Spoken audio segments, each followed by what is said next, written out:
여러분이 사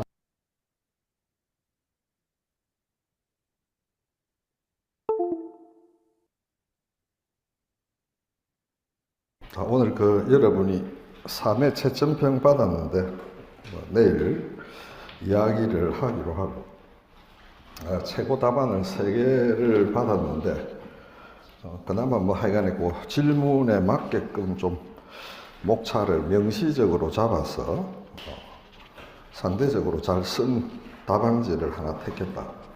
3개 전체적으로 보면 그냥 내가 대충 보면서 느낀 게 몇 가지. 예를 들어서 충족되지 못한 가치를 적는데 효율성을 적어놓은 답안지가 있는 거예요. 그건 좀 이상하지. 우리가 NPM에서 행정혁신의 가치에서 효율성을 분명히 썼을 건데, 그럼 충족되지 못한 가치에는 효율성을 안 쓰는 게 맞지. 일반적으로 보면, 그지? 그래서 그런 내용을 쓰더라도 뭔가 좀 다른 형태로 바꿔 써야 될 거다. 그 다음에 대부분의 그 3개 기준이긴 하지만, 마지막에 이제 3가지 이론적 관점에서 해결 방안을 쓰라 그랬는데, 대부분이 보면 그 이론에 관한 이야기는 어느 정도 다 설명을 하고 있는데, 중요한 거는 그런 관점에서 그 사례 해결 방안을 쓰는 게 목적이니까, 그걸 뭔가 자기가 이제 만들어야 되는 거지. 그러니까 우리가 어떤 지시, 감독, 이런 맥락에서 이런 방안이 있을 수 있다. 그 다음에 우리가 신공공 관리 자체의 원래의 어떤 성격상 이런 면에서 개선할 수 있다. 그 다음에 우리가 어떤 네트워크 측면에서는 이런 걸 생각해 볼 수 있다. 이런 식으로 사례와 연계된 어떤 해결 방안을 좀 써야 될 거라고. 근데 대부분 이론만 써. 그러니까 이제 전체적으로 보면 분량이 좀 적은 거야. 다 그런 내용들이 빠져버리니까. 그래서 그런 것들을 유형을 하고. 그래도 지금 여러분이 받은 최고 답안은 비교적 만족할 만한 수준은 된다. 네? 그렇게 생각을 하고 내일 보기로 하고. 자, 어제 우리가 이제 행정부패 이야기를 하다가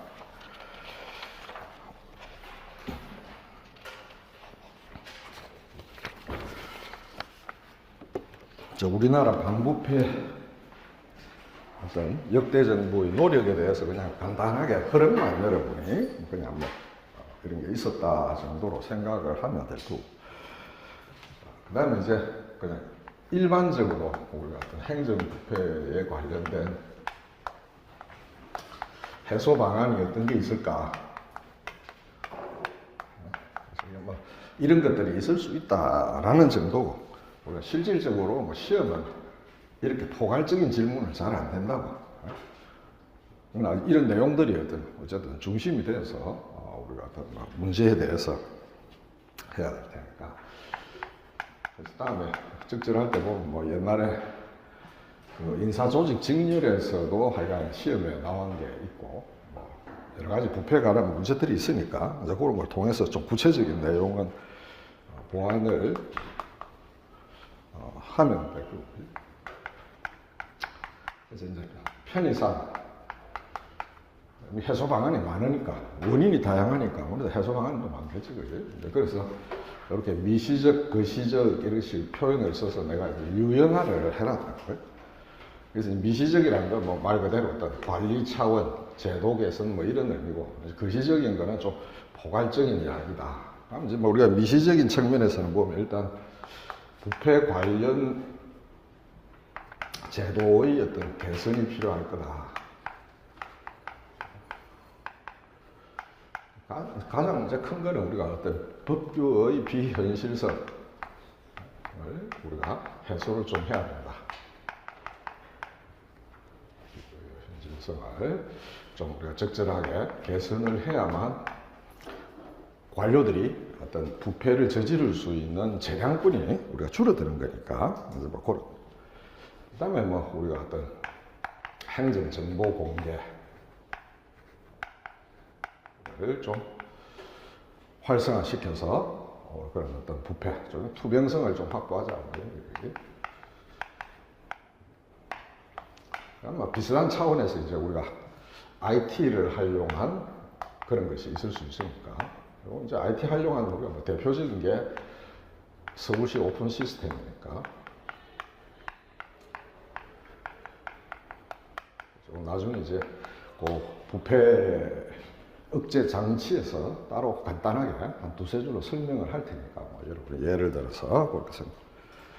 그 다음에 이제 뭐 더불어서 우리가 여러 가지 어떤 부패 관련 교육들, 교육 제도를 우리가 좀 개선해야 되겠다.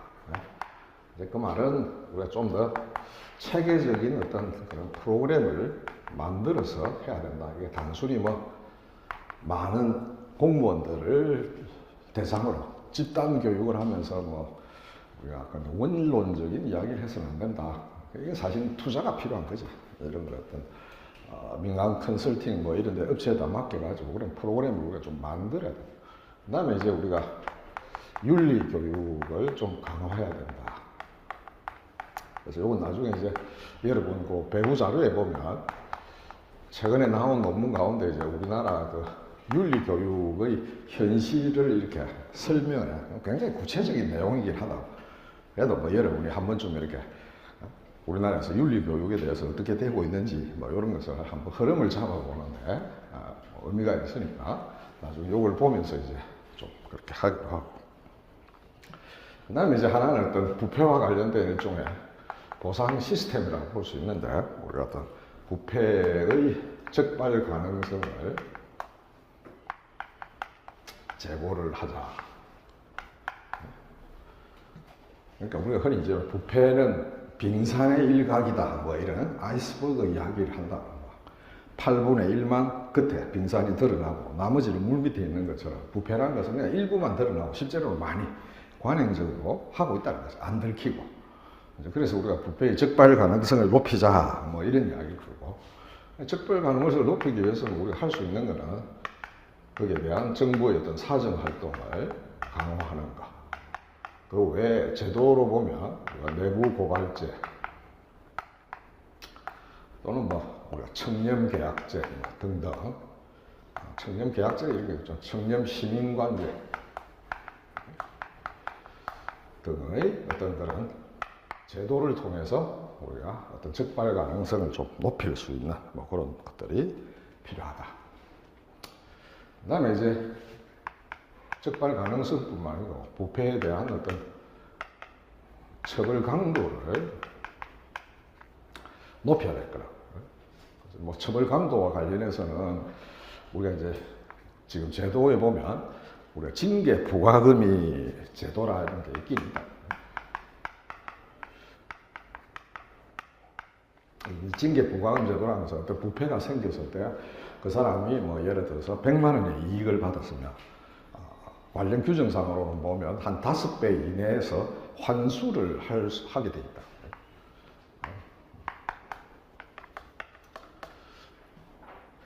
근데 그게 이제 뭐 5배 이렇게 돼 있는데 뭐 그런 것들을 좀 강화하자. 뭐 그런 뭐 일반적으로 할 수 있는 이야기일 것 같고. 그 다음에 이제 뭐 더불어서 우리가 징계 수위를 좀 강화하자. 징계 수위라는 게 이제 표현하는 솜방망이 처벌을 한다든지 대부분 뭐 상당수가 경고 조치가 실질적으로 우리가 어떤 중징계 뭐 감봉을 한다든지 뭐 이런 경우가 사실상 거의 없다고. 그 다음에 뭐 제 식구 봐주기 이런 표현을 우리가 언론에서 많이 합니다. 그래서 보통 뭐 예를 들어서 서울시 같으면 서울시 본청에서 산하기관에 대해서 어떤 뭐 부조리 문제가 있다. 그럼 만약에 자기들이 적발을 하면 산하기관에다가 서울시 감사실에서 여기에 대해서 징계를 해라라고 내려보낸다.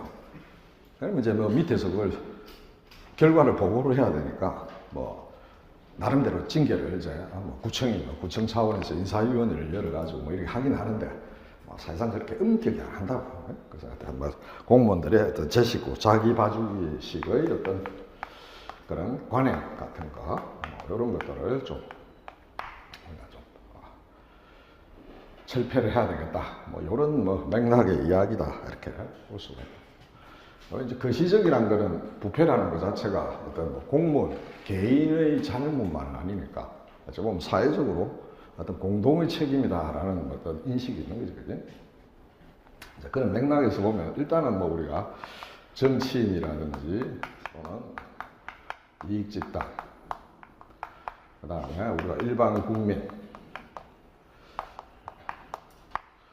어떤 이렇게 하면 이익집단이라는 좀 이상하고 시민단체라고 그러지. 정치인이나 우리가 또 뭐 정부의 부조리 이런 거를 감시 견제하는 뭐 이런 시민단체가 있으니까 정치인 시민단체, 그 다음은 일반 국민 등으로부터의 어떤 부패에 대한 외부 통제를 좀 강화를 하고 외부 통제를 좀 더 엄격히 하고 또 한편에서는 사실은 우리가 정치인이나 여기 있는 일반 국민들은 우리가 부패에 어째 보면 표현이 뭐 하긴 하지만 일종의 좀 공동 책임을 가지고 있는 경우가 많으니까 그런 면에서 우리가 부패 환경의 개선이 필요하다. 부패 환경의 개선이 필요하다는 것은 우리가 부패는 궁극적으로 사회 공동의 책임이다. 뭐 이런 인식이 일종의 말하자면 어떤 거버넌스적인 관점이라고 해요.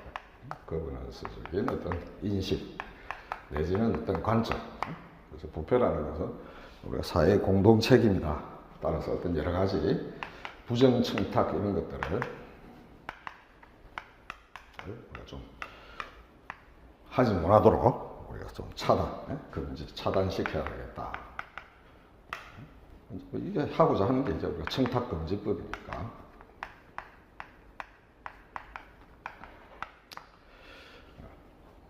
그래서 뭐 요 내용 가운데 이제 우리가 기출에 나온 것들을 보면 좀 이제 여기에 관한 내용들이 조금 여러분이 기억을 하고 부패의 적발 가능성, 그 다음에 처벌 강도를 높이자. 이제 요 말은 우리가 어제 입시에서 나온 것처럼 어떤 부패 행위에 따른 우리가 비용을 확대한다. 비용을 증가하는.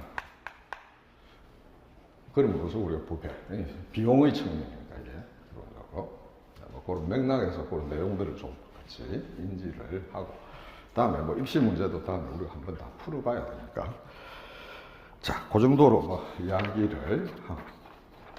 자, 그 다음에 이제 부패 관련된 우리가 여러 가지 제도적 장치다. 그래서 우리가 부패를 억제 또는 우리가 방지하는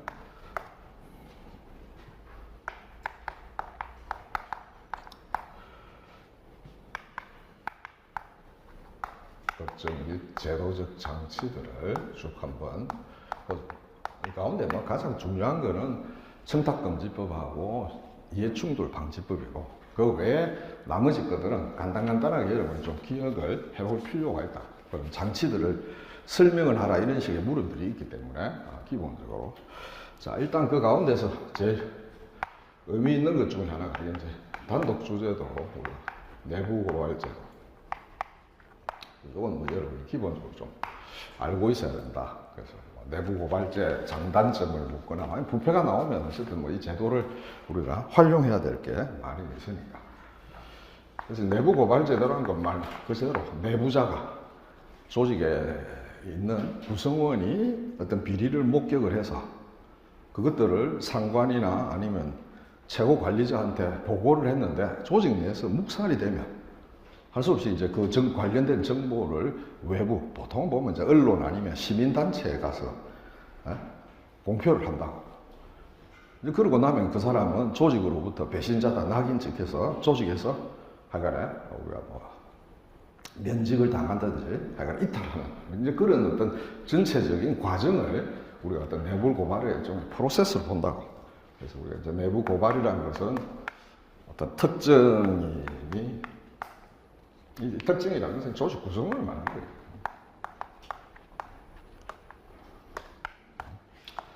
우리가 또 진실을 밝힐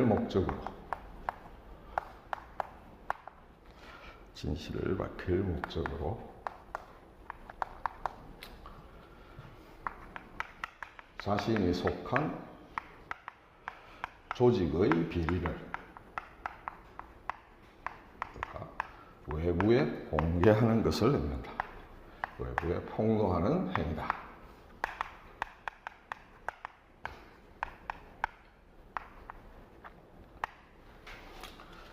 그 다음에 이제 여기 가지고 있는 일종의 특징, 성격. 그러니까 모든 어떤 이런 외부에 폭로하는 행위가 내부 고발이냐? 그렇지는 않다. 기본적으로 그건 공익적 차원에서 해야지. 자기의 어떤 이해관계 때문에 그렇게 해서는 안 되니까. 그래서 이제 우리가 보통 세 가지 이야기를 한다. 공익적인 성격을 가져야 되고, 공익적인 성격이어야 되고, 그 다음에 도덕적 행위여야 되고,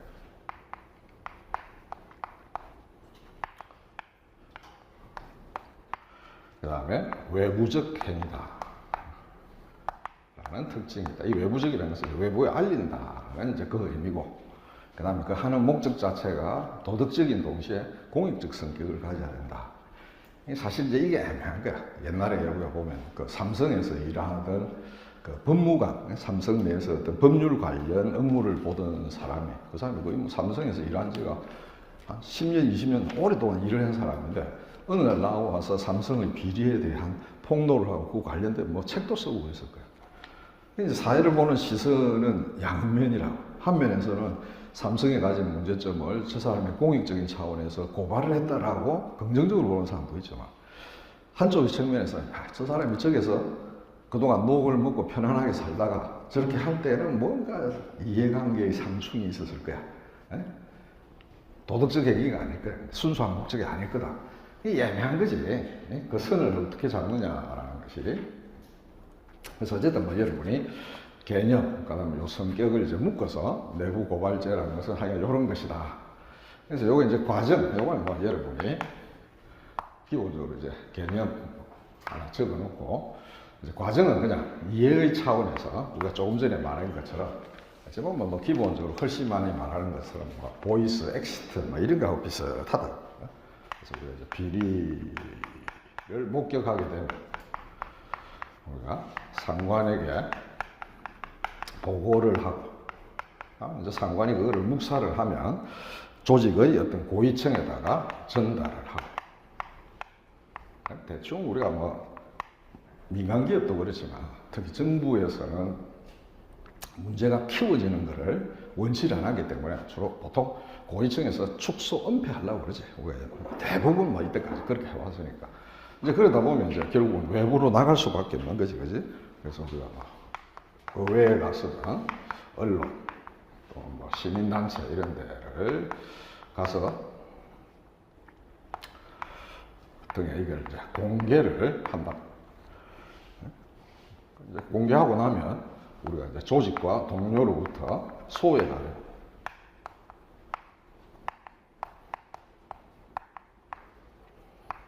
그러면 결국은 그 조직에서 못 견뎌서 우리가 조직에서 우리가 결국은 해고하거나 아니면 뭐 자기가 사퇴를 하거나 뭐 등등 다 조직에서 이탈하게 되는 그런 과정을 보통 거친다. 그래서 이제 우리나라의 경우에도 옛날에 이제 내부 고발을 한 그 공무원들 18명인가를 대상으로 면접을 한 연구가 있는데, 단순하게 말하자면 당신이 만약에 다시 태어난다면 내부 고발을 하겠느냐? 죽어도 안 하겠다. 남이 한다고 그러면 도시락 싸들고 다니면서 말리겠다. 그만큼 개인적으로, 정신적으로나 경제적으로 피해가 엄청 크다는 거예요. 그러니까 이게 잘 안 되는 거지, 현실적으로. 그러니까 이제 본인은 공익적이고 도덕적 목적으로 했다 하더라도 그게 외부에서 그걸 객관적으로 밝혀줄 중립기관도 잘 없고, 우리나라 같은 경우에는. 그런 어떤 자기의 어떤 소신 이런 것들이 우리가 사회적으로나 조직 내부에서 잘 인정이 안 되는 거지. 그러니까 이제 내부 고발 제도라는 게 취지는 좋은데 현실적으로 잘 작동을 하기 힘든. 그러니까 이제 우리가 전에 보면 뭐 국가정보원 그 선거 개입 사례도 마찬가지고, 사람들이 그때는 보면 이제 국정원의 전현직 관료들이 다 내부 고발하는데 연계가 돼 있었다. 근데 결국 뭐 그 사람들이 다 조직에서 면직 당하고 뭐 아니면 뭐 중징계 당하고 뭐 이런 식으로 돼버리니까 이게 문제가 있다. 자, 그다음에 이제 우리나라의 경우를 조금 설명을 하면, 이제 우리나라의 경우에는 기본적으로 이제 김대중 정부 때 우리가 부패방지법을 2002년에 부패방지법을 시행을 하면서 내부고발제도라는 것이 법적인 근거를 가졌다. 그러다가 여기 다음에 이제 개정이 돼서 우리가 2011년에 공익신고자 보호법이다 이렇게 해서 내부고발과 관련된 이제 별개의 어떤 법이 만들어졌다. 그래서 우리 공익신고자 보호법에 좀 특색이 있다. 이때 공익신고자라는 것은 우리가 단순히 공무원만 의미하는 게 아니고 우리 경우에는 일반 국민들도 신고를 할 수 있도록 돼 있다. 그래서 이제 우리가 예를 들어서 세금 탈루 이런 걸 했다 하면 누가 그 사람의 일반 시민이 그거를 인지를 해가지고 정부에다가 고발을 하면 거기에 의해서 나중에 정부가 어떤 세제상의 혜택을 가져올 거니까 그게 일정한 분을 우리가 국민한테 보상금으로 주게 돼 있다고. 그 보상금을 많이 받는 경우에는 몇 억씩 받는 경우도 있다. 실제적으로. 그래서 하여간 여기 좀 특이하다. 그러니까 과거에는 그러니까 내부 고발하는 게 공무원에 한정돼 있었는데 이제 일반 국민도 들어갔다.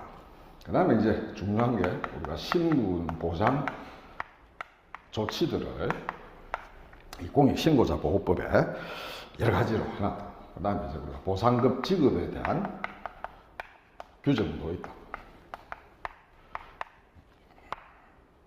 이제 보상금을 지급한 것은 어떤 그런 고발로 인해서 우리가 수입이 정대되거나 어떤 비용을 절감했을 경우, 이 경우에 우리가 보상금을 우리가 지불을 할 수 있도록 이런 내용들이 공익신고자 보호법에 들어있다.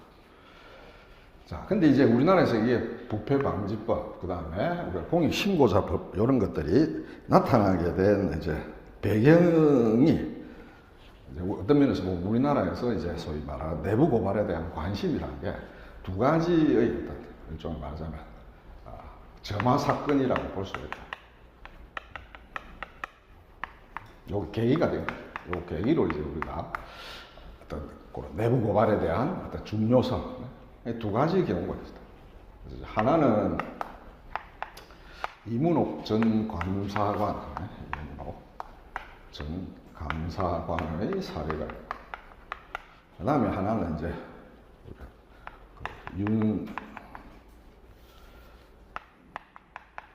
윤석양 이병, 그 당시 이제 보안사에 우리가 군인이었다. 보안사. 그래서 이게 이제 뭐냐면, 이제 이문옥 전 감사관의 경우에는 내가 이제 방송을 하면서 이 사람을 직접 한번 만난 적도 있었는데, 시간이 좀 지나고 나서. 이제 그 당시에 이제 대기업들이 소위 비업무용 토지에 대한 투자를 많이 했다고. 그래서 이제 우리가 대기업의 어떤 비업무용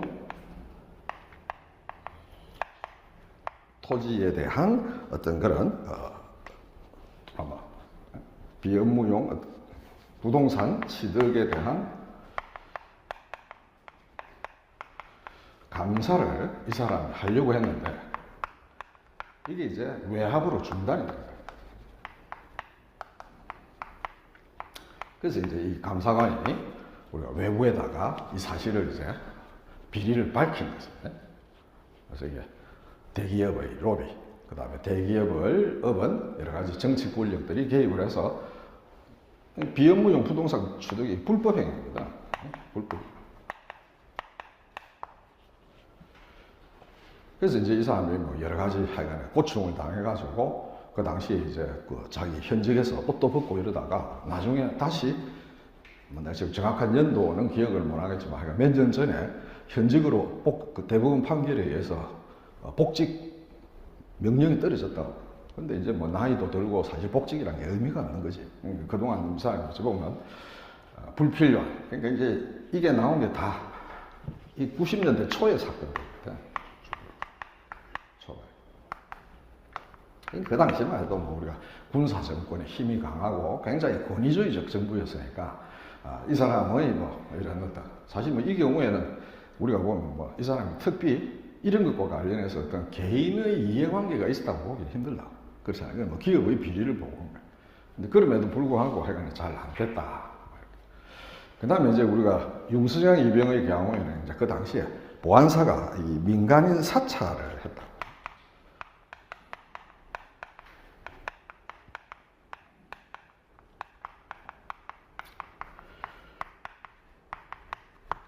그래서 이제 이 사람이 시민단체에 가가지고 그 민간인 사찰과 관련 민간인 명단이 포함되어 있는 파일을 증거 자료로 해가지고 공개를 했다.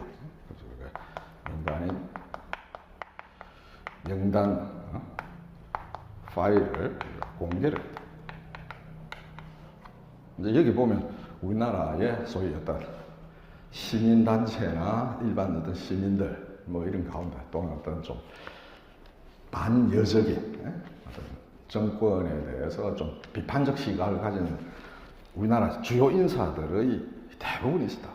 그래서 내가 전에 한번 이야기했던 이제 그 경실련 공동대표를 했다. 내가 개인적으로 이제 잘 아는 분인데 이제 이분도 이 명단에 있습니다.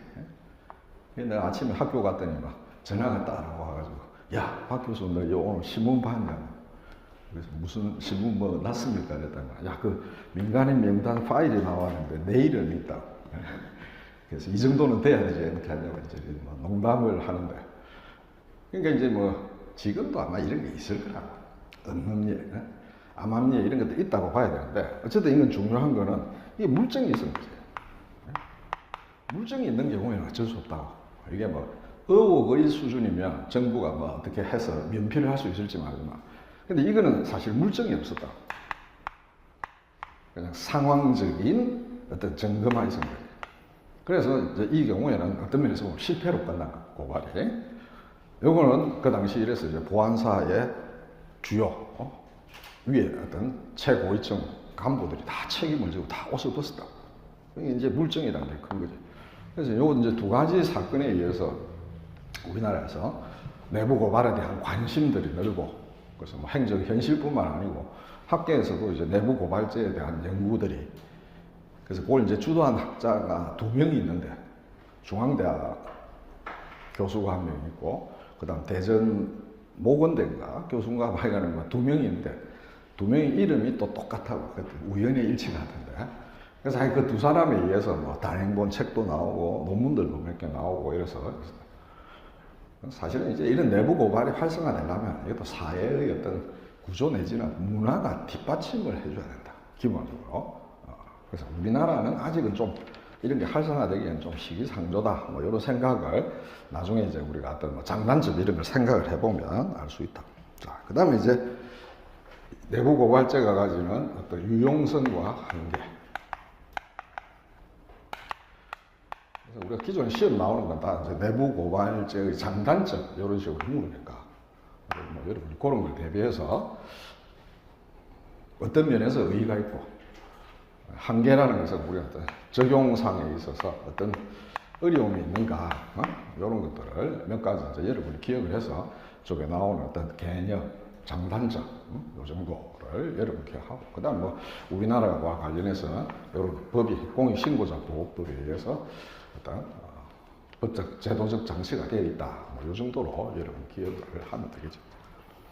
자, 일단은 이제 우리가 내부 고발죄라는 게 제대로 작동하기 시작하면 아무래도 조직 내에서 우리가 부패의 어떤 그런 상황에 있을 때 조심스럽지. 예? 누군가는 내를 고발할 수도 있으니까, 그지? 뭐 그런 맥락에서 우리가 조직 내에 어떤 경각심을 일으킨다. 부패 관련에 대해서 어떤 경각심을 우리가 유발을 하고 또 어떤 부패 축소 행위 이런 것들을 우리가 차단, 부패, 은폐 시도를 우리가 차단하는 효과가 있을 거다. 그래서 조직 내 구성원한테 우리가 어떤 경계심을 일으켜 줄 수 있다. 그 다음에 이제 우리가 여기 있는 것처럼 이런 신분 보장 조치, 그 다음 뭐 경우에 따라서는 보상금, 물론 뭐 보상금을 노리고 하는 건 아니지만은 어쨌든 그런 어떤 공익 신고자에 대한 보호 조치가 있으니까 아무래도 이제 우리가 공무원들의 신고 정신을 자극을 시켜주고, 그러니까 이제 공익 신고자에 대한 신분 보호 장치가 있으니까 그만큼 좀 더 신고할 어떤 가능성을 높인다. 뭐 이렇게 우리가 볼 수가 있겠죠. 그 다음에 이제 내부 고발자가 제일 가진 거는 아까 말한 것처럼 부패라는 것은 겉으로 드러나는 건 빙산의 일각이니까 실제 부패를 우리가 외부에서 통제한다는 건 굉장히 힘들다. 이제 그런 맥락에서 우리가 어떤 구조화 또는 어떤 관행화된 부패에 대한 우리가 외부 통제의 한계를 극복한다.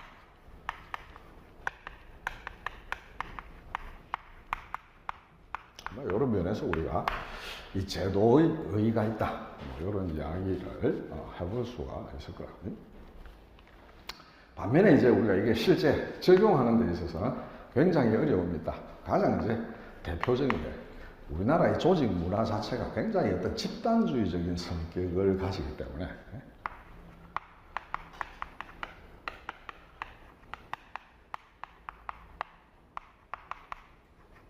따라서 우리가 어떤 내부 고발자 자체에 대한 부정적인 시선이 많지. 내부 고발자에 대한 부정적 시선 강하다.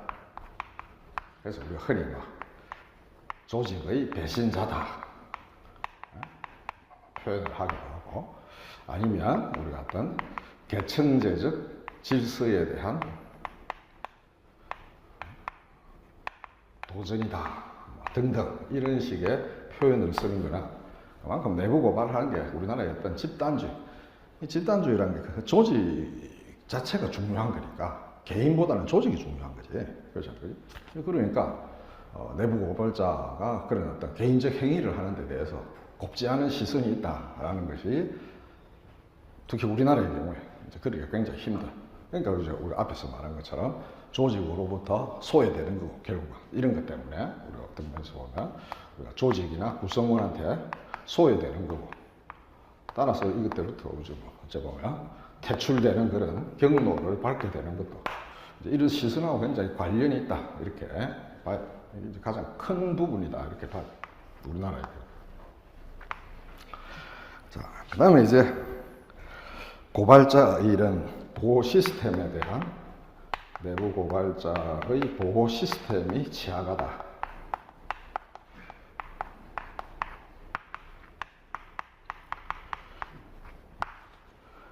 시스템이 취약하다는 것은 다른 말로 말해서 그 사람의 어떤 신분 보호라든지, 그 다음에 그 사람이 겪는 여러 가지 어떤 정신적인, 어떤 물질적인, 경제적인 어떤 피해의 어떤 보상, 이런 면에서 굉장히 아직 적절하지 못하다.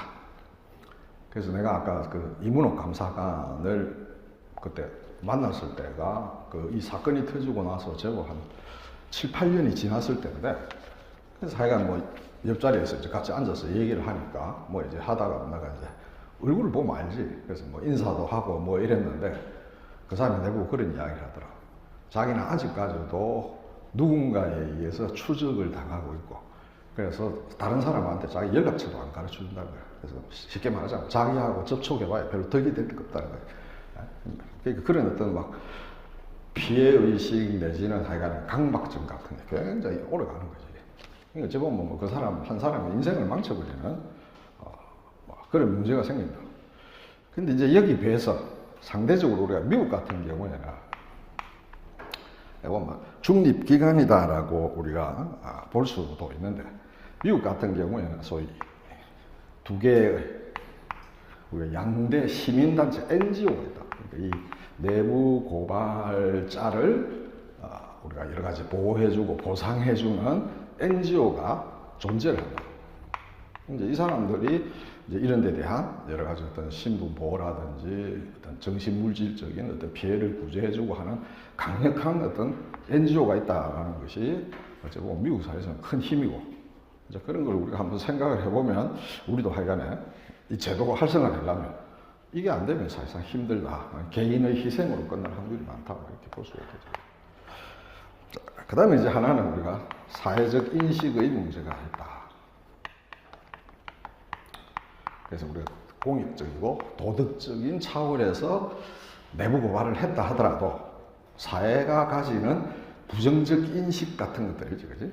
특히 우리가 사회적 문제인 것은 일시적인 관심으로 끝나는 경우가 많다. 이것들도 다 마찬가지예요. 그 당시에 뭐 언론에 떠들고 하니까 사회적으로 좀 주목을 받았다가 뭐 사회적인 관심이란 건 항상 그 시기가 지나면 또 사라지는 거예요. 그지?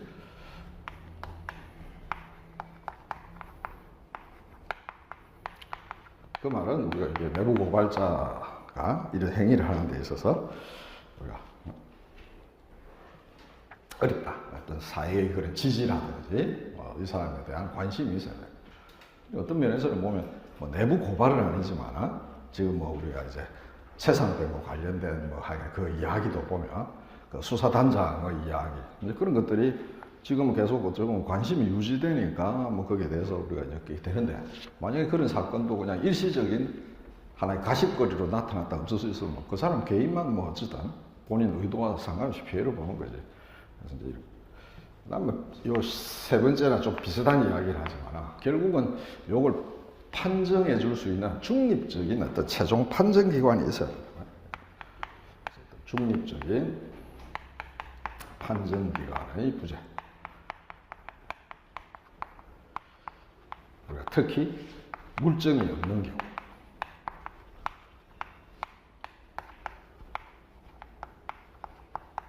물증이 있으면 뭐 그거는 다 드러나니까 별 문제가 없는데, 물증이 없는 경우에는 그 자체의 어떤 옳고 그름을 판단해 줄 수 있는 어떤 기관이 우리가 필요하다.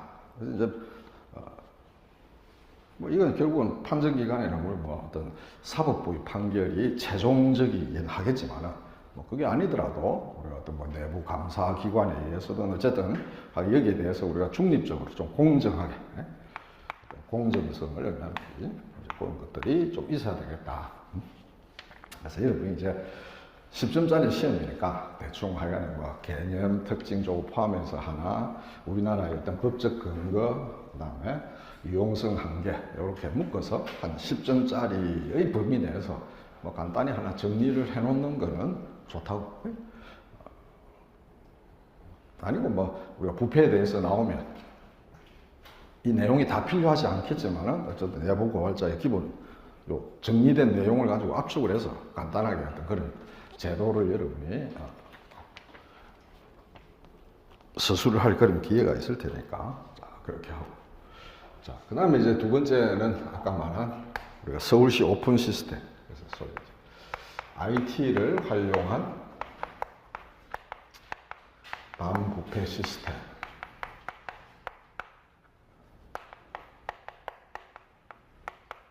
가장 이제 많이 알려진 게 우리가 서울시 오픈 시스템. 그래서 이제 그 고건 전 서울시장의 작품이고, 이게 뭐 유엔이나 등등에 의해서 굉장히 좋은 평가를 받았던 그런 시스템이다. 그래서 이제 서울시 오픈 시스템은 말 그대로 우리가 온라인으로 어떤 민원 행정에 관한 어떤 내용들을 다 공개하는 걸 의미한다. 그래서 우리가 어떤 흔히 민원 처리 온라인 공개 시스템이다. 이렇게 이야기를 합니다. 민원 처리에 관한 어떤 정보, 절차 이런 것들을 투명하게 우리가 온라인으로 공부합니다. 그래서 이제 이 말을 우리가 좀 풀어서 설명, 우리가 온라인으로 이제 중요한 내용이거든. 온라인으로 우리가 민원 행정의 전 과정과 다음에 우리가 어떤 관련 정보를 우리가 실시간으로 공개하는 것을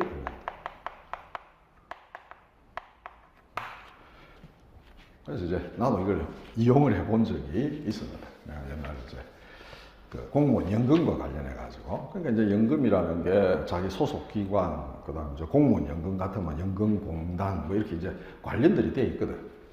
뭐 옛날 같으면 뭐 내가 일일이 찾아다니면서 또 해당 부서도 그게 뭐 한두 개가 아니니까 이렇게 해야 되는데 이제 이런 식의 어떤 물론 그거는 이제 뭐 또 서울시 오픈 시스템은 아니긴 하지만 이런 식으로 딱 돼 있으면 내가 그냥 연금에 관한 것을 신청만 딱 여기 보면 이제 민원인데 자기가 신청을 하는 거지. 하면 관련 부서들이 쭉 나오고 이런 단계를 거쳐서 최종 결정이 된다. 근데 내가 언제 신청을 했는데 지금 어느 부서에서 검토 중이다. 그래서 이게 앞으로 최종 결정이 나기까지는 예를 들어서 한 며칠 정도 걸릴 거로 예측이 된다. 이제 이런 내용을 내가 실시간으로 다 받을 수가 있다. 이제 그렇게 하다 보면 요게 가지는 의의는 뭐냐면 일단은 우리가 어떤 행정의 투명성을 제고할 수 있다.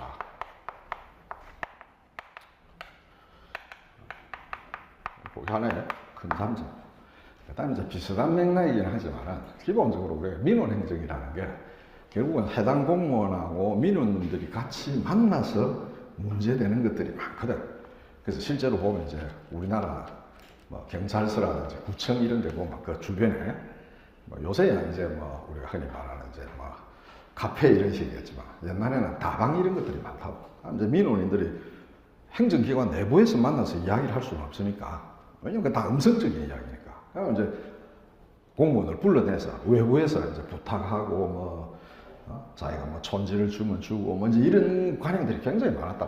근데 이제 온라인으로 촬영하면 이제 우리가 직접 공무원하고 민원이 대면을 하지 않으니까 이제 뭐 거기에 따라서 우리가 어떤 여러 가지 민원인이 어떤 방문에 따른 비용 절감이라는 측면도 있고 더불어서 우리가 직접 대면에 따른 우리가 부조리의 어떤 개연성을 우리가 차단한다는 그런 효과 뭐 이런 것들이 우리나라 민원 행정에서 나타나는 뭐 부조리 뭐 이런 게 굉장히 많으니까 이 제도 자체가 굉장히 의미가 있는 거다. 뭐 이렇게 이야기를 해볼 수 있다. 이것도 마찬가지로 여러분이 뭐 한 두 줄 정도로 딱 기억을 해서 적절한 때 뭐 예로 사용을 하든 아니면 뭐 이런 어떤 시스템을 물었을 때 법적 제도적 장치를 물었을 때 그 관련된 것들을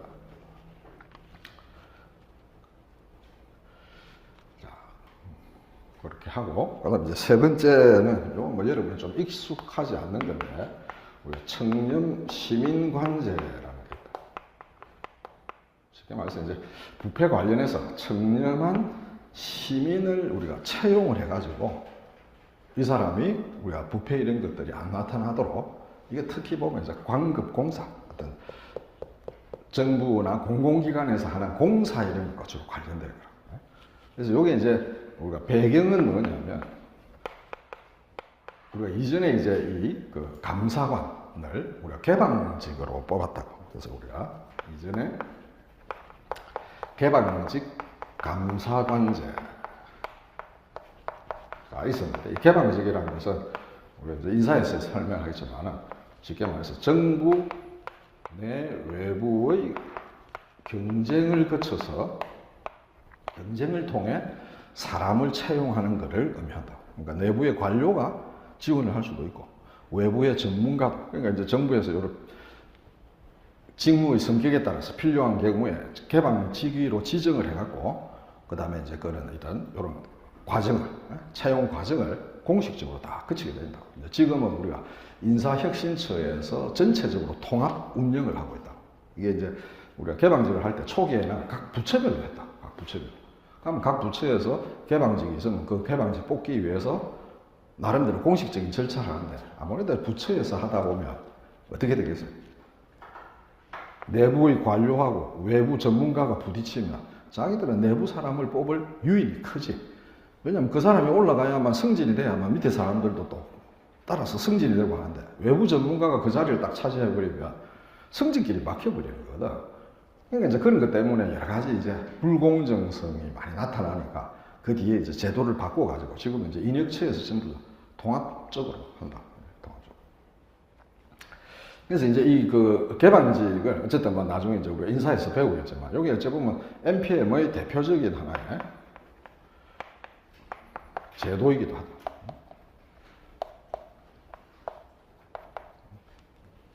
소위 말하는 개방과 경쟁이다 이런 측면에서. 그래서 이제 우리가 개방직을 통해서 감사관을 뽑았는데 이때 이제 대부분 우리가 관료 출신이 임명이 되는 거예요. 그러니까 전직 관료가 감사관제로 들어오니까 우리가 말하는 여러 가지 어떤 건설 비리라든지 뭐 공사 관련된 여러 가지 그런 잡음들을 사실상 해결을 못하는 거지. 그래서 이제 청렴 시민관제는 아예 외부인만을 뽑도록 딱 만들어버려요. 관료 출신은 못 뽑도록. 그래서 이제 여러분 밑으로 내려가면 글이 잘 안 보이니까 여기 이제 내용을 하나 쓰면 청렴 시민관제가 어떤 내용이냐. 공공기관의 주요 사업과 사업이 주로 보면 뭐 구매 행정, 그 다음에 공사 뭐 이런 게 있고 주요 사업과 부패 취약 분야에 대해서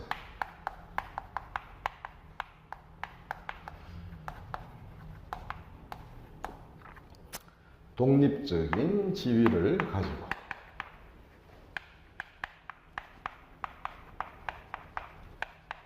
우리가 감시, 조사, 평가를 행하는 사람을 우리가 청렴 시민관이다 이렇게 평가하는 활동을 우리가 수행합니다.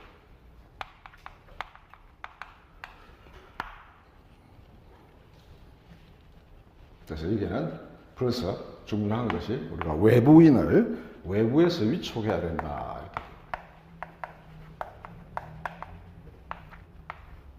그래서 외부인을 데리고 옴으로써 우리가 이런 어떤 기존의 제도가 가진 문제점을 좀 보완하면서 부패를 좀 억제를 해보자. 그래서 이제 요 관련돼서 우리가 하는 이제 청렴 시민관제가 가지고 있는 의의를 세 가지로 이렇게 다 정부에서 이 제도를 만들고 나서 이제 정부에서 이렇게 의의를 명시를 해다. 절차적인 투명성, 독립적인 지위를 가진 외부인이 하니까 그만큼 우리가 절차적인 투명성. 그 다음에 이제 외부인이 들어오면 아무래도 정부 입장이 아니고 고객의 입장에서 우리가 문제를 처리할 수 있으니까 그런 고객 지향사. 그 다음에 이제 보완성이다 이런 표현을 쓴다. 이 보완성이라는 것은 우리가 민간의 시각을 통해서 우리가 이런 문제에 대한 보완을 한다. 그래서 어떤 내부 통제의 한계를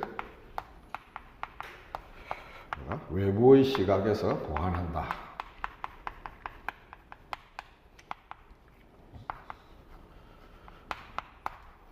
그래서 이것도 마찬가지로 이것도 한 두 구조를 해서 여러분이 사례를 하려고 하면 우리가 청렴 시민관제도 이전의 개방직 관사감제가 대부분 관료 출신이 임명돼서 문제가 있어서 이를 개선하기 위해서 우리가 외부에서 위촉해서 이런 일을 맡는다. 뭐 이런 식으로 막 간단하게 한 두 줄, 이 정도로 간단하게 요약을 해서 여러분이 적절하게 그냥 활용할 수 있는 정도면 된다. 그래서 제도 장치를 물으면 결국은 여러 가지 이야기를 해야 되니까 뭐 간단하게 여러분이 정리를 해놓는 거는 좋다. 이건 반드시 많이 활용되니까 반드시 여기 뭐 부패 관련만 아니더라도 여러 곳에서 활용되는 게 많이 있으니까 좀 그렇게 하고 이것도 그냥 뭐 간단하게 여러분 좀 기억을 해놓으면 좋을 것 같다. 자, 그 다음에 이제 중요한 거는 청탁금지법하고 이해충돌방지법 이야기를 좀 해보죠. 시험은 아무래도 이 두 가지가 제일 초점이 있다는 거야. 그래서 좀 여러분이 상대적으로 좀 자세히 알아야 된다.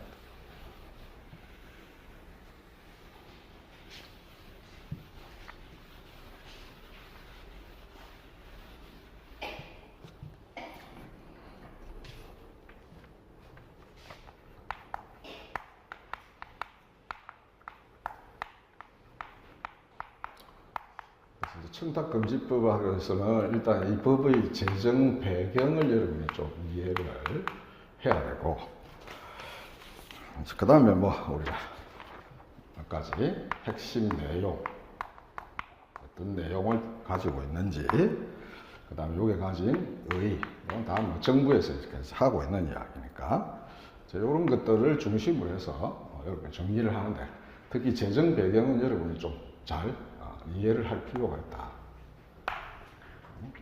재정 배경을 이해하는 이유는 요게 이제 나중에 이제 여러분이 정책 과정에서 배울 어떤 쓰레기통 모형, 아니면 우리가 어떤 다중 흐름 모형,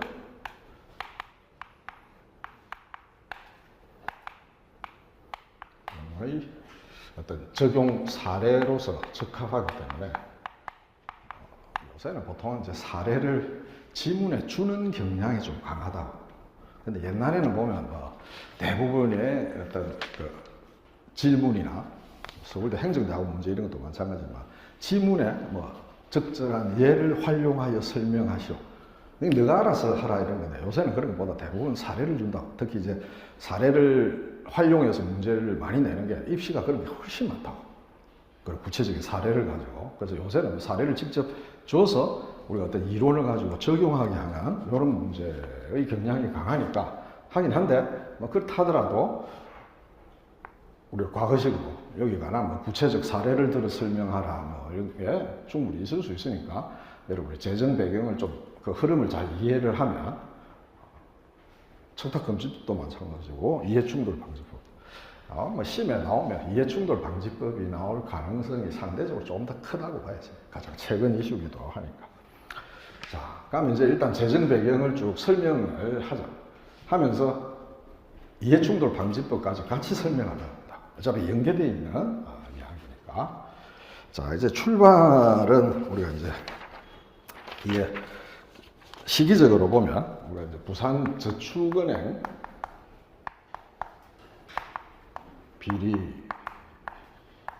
비리로부터 출발한다. 그래서 이제 이것뿐만 아니고 그 당시 여러 가지 이제 부패와 관련된 문제가 생기는데, 특히 이제 강한 임팩트가 있습니다. 부산저축은행 비리. 요게 나중에 이제 여러분이 그 교재에 있는 내용하고 잠시 보겠지만, 어째 보면 부패의 백화점 같은 거, 온갖 부패의 다양한 요인과 형태들이 다 포함된 일종의 종합 비리.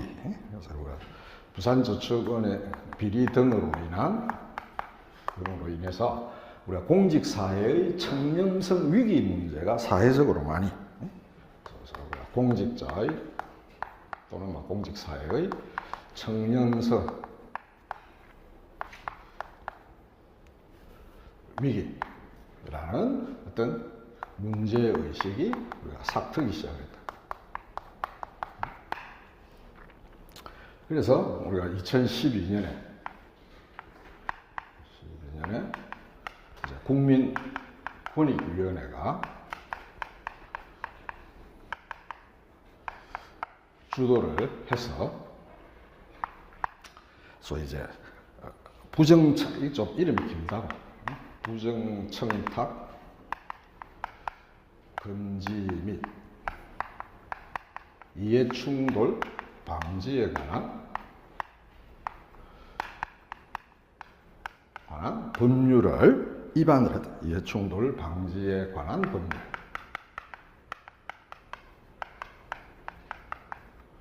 그러니까 이 법률을 만들어서 이 법률안을 국민권익위원회가 예고를 한 거지.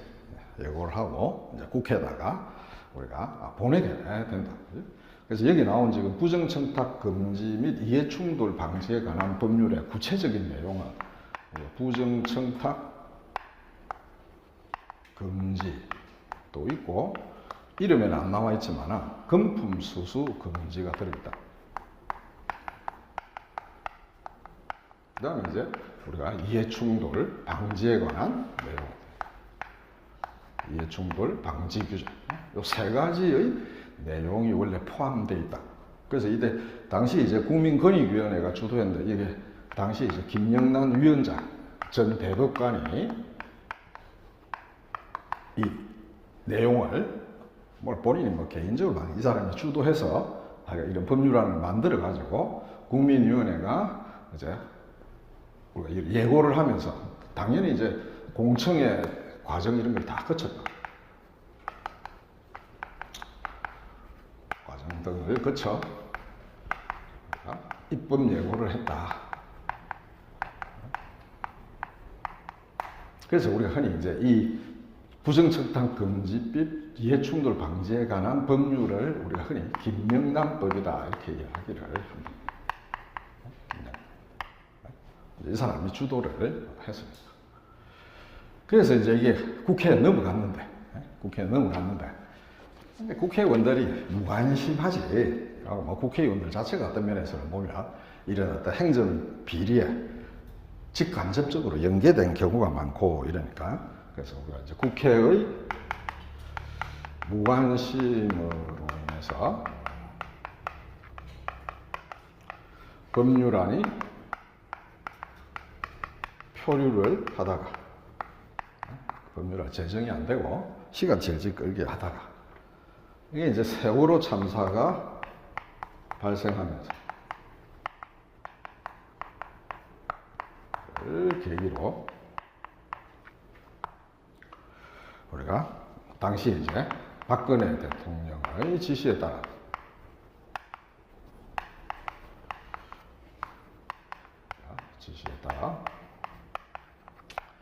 그러니까 여당 의원들한테 빨리 이 법률안 통과시켜라고 대통령이 지시를 한 거야. 그래서 우리가 어떤 본격적인 심사를 해서 드디어 2015년 우리가 1월에 국회를 통과하게 된다. 그러니까 이제 세월호 3사라는 게 우리가 전에 말했던 관피아 또는 뭐 해수부 마피아 뭐 이런 이야기를 우리가 많이 하는데 결국은 퇴직 관료들이 유관기관 이런 데 다 가가지고 공기업 뭐 또 우리가 민간기관이긴 하지만 그게 가서 사실상 어떤 행정 업무를 처리하는 성격을 가진 민간기관들이 있다. 뭐 인허가 이런 거를 정부 대신 해주고 이래. 이제 이런 데 가서 있으면서 여러 가지 부조리 뭐 이런 것들이 세월호 참사와 상당히 연계되어 있다라는 게 드러났으니까 그 당시에 뭐 또 민심이 그만큼 안 좋았으니까 대통령이 지시해서 이제 여당 의원들이 하여간에 적극 협조하면서 이런 법률 제정 과정을 거치게 된다. 행정 문제라는 걸 만들다 보면 여기서 옛날 서울대 행정대학원에 관피아를 써놔서 그래요. 관피아 이거 딱 이제 해수부 마피아 세월호 이거를 예시를 이렇게 지문을 만들어 놔놓고 설문 1, 2가 있는데 위의 현상을 설명할 수 있는 구조적 차원의 이론을 하나 선택하고 뭐 등등. 그 다음 이번에는 위의 현상을 설명할 수 있는 행태적 차원의 이론을 선택하여 뭐 이런 게 나온다. 굉장히 재밌는 거지. 그런 거야말로 행정학에 대한 좀 이해, 자기가 배운 것 가운데 어떤 것을 가져와서 설명을 해야 될 거냐. 사실 그런 문제를 한번 풀어봐야 된다. 그래서 일단 숙제로 남겨놓고. 자, 이제 이래서 우리가 통과를 했다. 그래서 이 내용은, 이제 통과된 내용은 우리가 기존의 김영란법 중에, 김영란법, 우리가 흔히 이제 통칭, 김영란법이라 부르는 그 내용 가운데 이해충돌 방지에 관한 규정은 충돌 방지 요 부분은 우리가 제외가 된 채, 방지 부분은 우리가 제외된 채 부정 청탁 및 금품 수수의 부정 청탁 및 금품 등 수수의 금지에 관한 법률.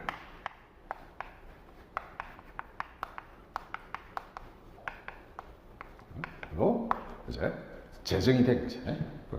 이름으로 제정이 됐다. 원래 있던 요 부분은 왜 이해충돌은 이게 국회의원들하고 정말 직접적으로 연관이 있거든. 그러니까 뭐 서로 간에 합의도 다 여야 간에 합의도 안 될 뿐더러 자기들 그래서 막 서로 합의도 안 되고 하니까 이거 막 골치 아픈 문제니까 다음에 하기로 하고 일단은 요걸 제외한 요 두 가지만 가지고 법률을 통과시키자. 여야 합의하에 이렇게 된 거라. 그래서 요걸 이제 우리가 흔히 약칭 청탁금지법이다 이렇게 부른다. 그러니까 이 청탁금지법은 우리가 줄여서 부르는 게 아니고 우리나라에 보면 법률이 이름이 길어가지고 국민들이 이해하거나 부르기가 힘든 경우에 그런 법률안을 줄이는 위원회가 있다. 법률 약칭위원회, 제가 정확하게 이름 모르겠지만 그런 형들. 이제 그 사람들이 청탁금지법이라고 공식적으로 이렇게 한 거지. 그죠? 이렇게 해서 그래서 여기까지가 우리가 이제 말하는 청탁금지법의 제정 배경이고 이제 여기서 우리가 이해충돌 방지에 관한 것은 빠져 있다, 그지? 자, 그 다음에 이제 우리가 이해충돌 방지도 하는 김에 같이 해버리면 좋으니까, 그지?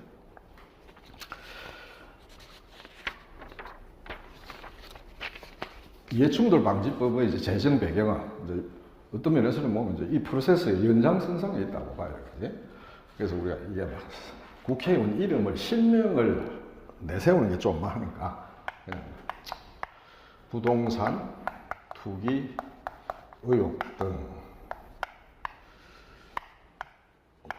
국회의원들의 이해충돌 문제가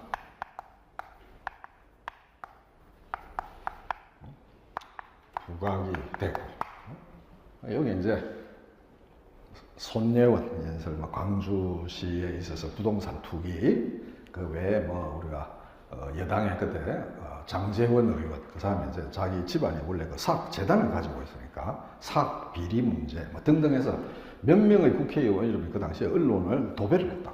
그래서 하여간 여러 국회의원들이 이해충돌 문제가 사회적으로 부각이 됐는데 특히 우리가 이제 LH 사태를 계기로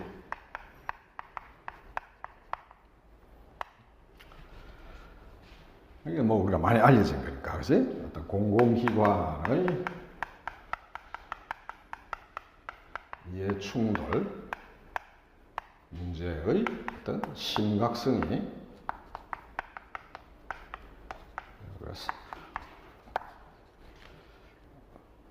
사회적으로 알려진 거죠, 그지? 심각성이 우리가 사회적 이슈화가 됐다. 그러니까 이게 LH 사태라는 게 특히 이제 보면 미공개 정보를 이용을 한 거거든. 그런 걸 통해서 부동산 취득을 하거나 이런 거. 근데 특히 우리나라가 국민 정서가 용납 안 하는 것들이 있다고. 병력 문제, 부동산에 관한 거. 아주 예민한 거 있잖아요, 그지? 그러니까 이걸 통해서 이놈들이 자기들이 재산을 취득하고 그러니까 우리나라에 보면 이제 이게 공공기관, 공무원도 관련이 있지만 소위 어떤 미공개 정보를 활용을 해서 재산 취득하는 사람들이 굉장히 많다고. 지금은 어찌 보면 상대적으로 적을 거고, 특히 우리나라가 80년대 들어서 개발하고 그럴 때 대부분 강남이라는 것도 다 80년 들어서 주로 개발되기 시작을 했거든. 내가 대학 다니고 할 때는 강남이라는 게 별로 개념이 없었다고. 그 당시 있은 게 도로 넘어오면 영동대로 해서 자그마한 건물들 좀 보였고, 그 다음에 강남 해봐야 특별한 상징적인 건물이 있거나 압구정동에 이제 아파트가 막 들어서기 시작을 해서 조금 이렇게 지금처럼 그렇게 아파트가 많지 않고 몇 개 들어서서 이렇고, 그 외에는 지금 있는 숙명여고 있고 하는 그 대치동, 도곡동, 요새 학원가가 다 밀집되어 있는 그쪽은 다 논밭이었다. 다 논밭. 예? 그러니까 도곡동이라는 이름 자체도 그 눈에 따지고 보면 이게 이렇게 약간 언덕배기에 있는 이런 그런 의미가 있다. 그래서 옛날 내가 젊을 때는 예를 들어서 이제 강남의 우리가 버스로 따질 때 끝이 어디냐면 종점이 어디였냐 하면 잠실역 쪽이었다. 잠실에 가면 이제 주공 아파트에서 연탄 아파트들이 열몇 평짜리들이 굉장히 많았거든. 그것들이 이제 요새 다 개발이 돼서 우리가 헬스 등등 여러 가지 다 이거 이름으로 불리는 고층 아파트들이 다 절비를 한대. 그러면 이제 그 잠실에 가려면 버스를 종로 상가에 가야만 탈 수가 있다. 강남 이런 데 잘 없고. 그럼 이제 밤늦게 가면 그게 막 줄을 사람들이 뭐 좀 과장하면 수백 명이 줄을 서야 돼. 그 버스 타고 가려고. 그러니까 어떤 면에서 보면 그런 게 전혀 없었지. 그런데 대부분 이제 이걸 통해서 그 당시에 이제 중앙정부부에서 어떤 뭐 그런 정치 자금도 마련을 하고, 그 다음에 우리나라의 소위 도시 계획하는 그런 분야의 교수들 이런 게 이제 뭐 서울시 도시계획위원회 이런 위원 들어가서 자기가 어떤 사적 재산을 좀 취득하는데도 도움을 많이 받고. 내가 유달리 생각해보면 도시계획하는 사람들이 교수들이 굉장히 다 부자였다고. 근데 그 이유 중에 많은 이유 중에 하나는 이런 것과 사실 좀 관련이 있다는 거예요. 그러니까 우리나라에서 굉장히 민감한 문제지. 그러니까 이게 이제 사회적으로 심각하다라는 이제 문제가 되니까 우리가 어떤 이런 이해충돌 방지하기 위한 이해충돌을 방지하기 위한 법률안 제정, 구체적인 어떤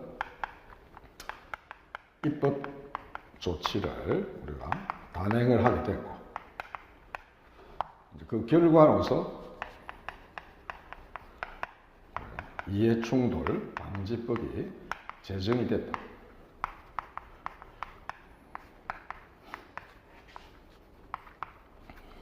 여기 이제 2021년 4월에 우리가 이해충돌 방지법이 제정이 됐다.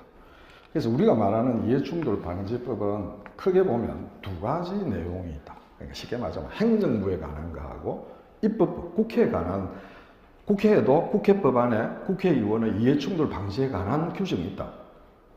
그러니까 이제 국회의원도 중요한 이해충돌의 주체니까 양쪽의 내용을 합해서 이제 우리가 이해충돌 방지법이라 한다. 그래서 우리가 공직자의 이해충돌 방지법. 그냥 여러분 이해 차원에서 그냥 합니다. 공직자의 어떤 이해충돌 방지법이라는 거 하고 우리가 국회법 가운데 우리가 국회의원에 관련된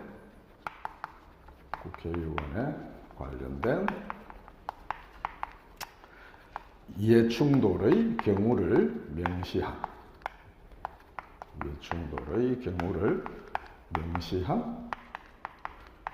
개정안이 만들었다. 그러니까 즉 일반 공직자하고 국회의원에 관한 규정이 서로 분리되어 있으니까 국회의원들의 경우를 명시를 한 개정안, 이 두 가지를 합해서 우리가 이해충돌 방지법은 행정부, 물론 뭐 공공기관까지 다 포함을 해서 행정부하고 입법부의 양자를 포괄하는 그런 범위를 대상으로 하고 있다. 이렇게 볼 수가 있다. 그지? 그래서 자기가 뭐 정리하는 길은 이제 이렇게 해놓고 다시 이제 돌아가서 핵심 내용이 뭐냐, 이런 이야기를 요 부분만 간단하게 하고 시작. 자, 청탁금지법의 이제 핵심 내용은 우리가 있는 것처럼 부정청탁의 금지하고 금품 등 소수의 금지, 이 두 가지다. 그치? 그래서 공직자 등에 대한, 이제 공직자 등이란 말은 일반 공무원 외에 공공기관에 근무하는 사람, 이런 거 다 포함해서 우리가 공직자 등에 대한 부정청탁 및, 이제 부정청탁이라는 것도 이제 법률적인 용어니까 설명이 있다. 쉽게 말해서 뭐 공무원으로 하여금 어떤 부정을 저지르거나 어떤 하여간에 뭐 그런 공정성한 업무를 훼손하게 하는 어떤 외부적인 어떤 알선행위 뭐 이런 식의 의미가 있다. 글에 쓸 필요는 없으니까 부정청탁 및 공직자 등의 금품 등의 수수를 금지한다. 금품 등의 수수를 금지하는 내용을 가지고 있다. 그래서 공직자의 금품 수수, 그 다음에 부정청탁, 두 가지를 금지하는 내용이 핵심 내용이고, 그 다음에 이제 요게 가지는 의의는 그 법에 보면 세 가지로 나와 있다. 다 현실을 그 당시의 현실을 우리가 반영을 해서 이 청탁금지법의 의의를 설명을 하고 있다고. 첫 번째는 우리가 공정한 직무수행의 부장이다.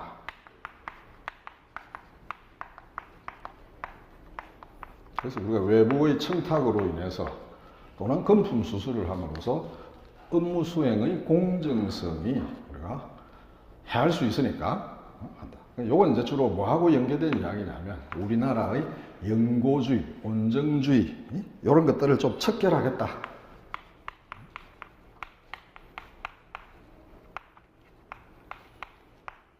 그래서 우리가 업무를 처리하는 데 있어서 어떤 영고주의나 온정주의에 따른 그런 관행 이런 것들을 좀 없애겠다라는 의미로 우리가 공정한 직무 수행을 하겠다.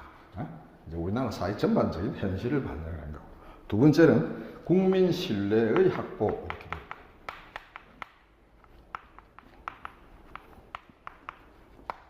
왜 뜬금없이 국민 신뢰가 나오느냐? 물론 당연히 우리가 부조리를 줄이면 국민 신뢰가 확보가 되겠지. 근데 이건 이제 내가 현실을 반영했다는 건 뭐냐면 그 당시 이게 청탁금지법을 제정하게 된 배경 하나가 소위 이제 스폰서 검사 애들이 몇 가지가 나타났다. 그래서 이 사람들이 뭐 돈을 예를 들어서 1억에 상당하는 예를 들어서 자동차, 벤츠를 받고 등등을 했는데 이게 소송에 가가지고 다 무죄, 형법에 따라서는 무죄가 났다. 그 이유가 뭐냐면 업무 대가성이 모호하다는 거야. 쉽게 말하자면 우리가 업무 대가성이 분명하지 않으니까 무죄로 판결을 했는데 일반 국민들이 생각하기에는 검사가 스폰서한테 그렇게 상당한 규모의 금액을 수수를 했으면 저건 나쁜 건데 그게 업무 대가성이 없다는 이유로 형법상으로는 업무 대가성이 입증이 돼야 되거든. 그래서 우리가 나중에 이제 청탁금지법에는 보면 100만 원이 넘어가는 경우에는 업무 대가성과 상관없이 무조건 다 처벌을 하도록 만드는 이유가 그런 이유가 있다. 그래서 이제 국민 신뢰의 확보라는 것은 금품 수수의 대가성,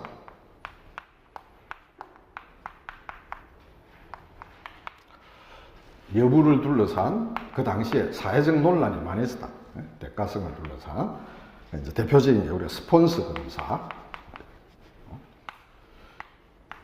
검사의 예에서 나타나듯이 우리 국민 정서와 달리 이 사람들이 다 무죄로 평가를. 그러니까 이제 우리가 어떤 기존 형법에 한계가 있다. 기존 형법의 어떤 한계에 대한 인식이 고조됐다 이렇게 볼 수 있어요. 이건 기본적으로 우리가 어떤 업무 대가성이 있어야만 처벌을 할 수 있는데 이게 우리가 국민 정서에 반한다라는 거지, 쉽게 말하자면. 그래서 이제 그런 국민 정서를 감안해서 우리가 국민 신뢰를 확보하기 위해서 업무 대가성 여부와 상관없이도 일정 규모 이상을 받으면 처벌할 수 있는 조항을 만들자, 이렇게 해야 돼요. 그 다음에 이제 세 번째는 우리가 공직자 및 공적 업무 종사자의, 공무원뿐만 아니고 공적인 업무, 공공기관 이런 사람 대표적이죠, 그지? 공적 업무 종사자의 보호를 위해서, 보호를 목적으로 이걸 만들었다. 그러니까 이제 실제 우리가 보면 이런 내용들이 있다. 우리가 신고 등의 처리 절차가 있고, 그 말은 외부에서 청탁이 들어오면 공무원이 신고를 할 수 있는 절차를 만들어 놓고, 그 다음에 그 신고자를 우리가 보호하는 관련 규정이 있다. 그래서 이런 규정을 여기 가지고 있어요. 그래서 이제 김영란 전 대법관이 우리나라의 청탁금지법은 쉽게 말해서 어떤 공무원을 압박하고 통제하는 법이 아니고 공무원 또는 공직자 보호법이다 이런다. 본인은 공직자 보호법이다. 그 이유는 이제 이 내용 때문에 그런 거 왔을 때 신고할 수 있는 절차도 만들어 놓고 그 사람을 보호해 주 있는 규정이 있으니까 우리가 공무원의 입장에서는 보면 이 법이 있음으로써 어떤 면에서는 보면 자기가 그 곤란한 상황을 피해갈 수 있다고 보는 거야. 이런 논리나 비슷한 거지. 나중에 이제 여러분이 규칙이라는 데 대한 내용을 조금 구체적으로 배울 건데, 우리가 규칙이 가지는 장점 중에 하나가 뭐냐면 관료들의 자기 보호 기제가 된다 이런 이야기를 한다고.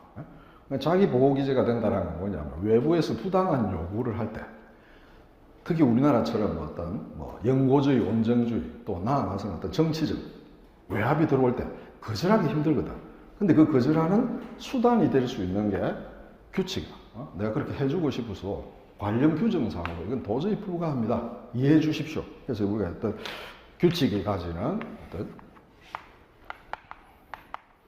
규칙이 어떤 관료의 자기 보호 기제가 된다. 규칙이 가진 하나의 어떤 유용성이라고 봐야 되지. 그런 것들이 이제 이런 맥락에서 이런 이야기가 나온다 이렇게 볼 수가 있다. 그래서 청탁금지법에 대해서 별도의 이슈를 낼지 아니면 그냥 하나의 제도적 장치로서 물어볼지 어떤 이론적인 거하고 연계를 해서 이런 걸 물어볼지 그건 아무도 알 수가 없다고. 알 수가 없는데 어쨌든 청탁금지법은 기본적으로 여러분이 재정 배경도 알아야 되고 핵심 내용이 아닌 거 없어요.